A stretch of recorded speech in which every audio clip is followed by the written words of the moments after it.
So the Israeli government claims that they already know that Iran was behind the Bondi Beach attack.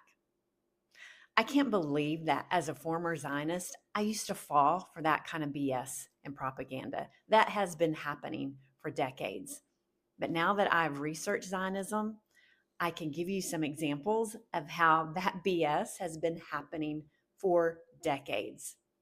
So back in 1953, there was a cross border attack on the border of Jordan and Israel, which killed an Israeli Jewish woman and her two children.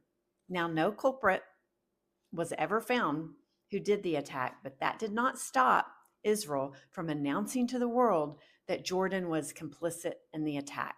Moshe Dayan announced that at the UN.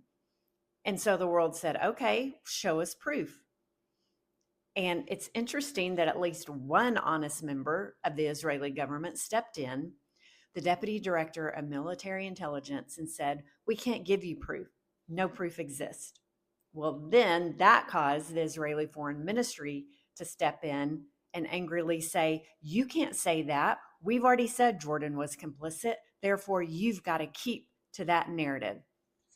And a member of the Israeli foreign minister even went this far, saying, if Jordanian complicity is a lie, we have to keep lying. If there are no proofs, we have to fabricate them. And they said that to excuse the behavior of Israel's retaliation regarding that attack. An IDF unit led by Ariel Sharon went over into Jordan, threw grenades into civilian homes, killing 69 civilians, 2/3 of them being women and children. Well, fast forward to 1982, and Ariel Sharon is involved in another fabrication. He was so itching. He was defense minister at the time, and he was itching to invade Lebanon and attack Beirut. But the Israeli cabinet and also the U.S. government kept telling him, no, you can't do that. So he kept waiting for an excuse to use to attack Lebanon. And that excuse came when somebody tried to assassinate the Israeli ambassador to the UK.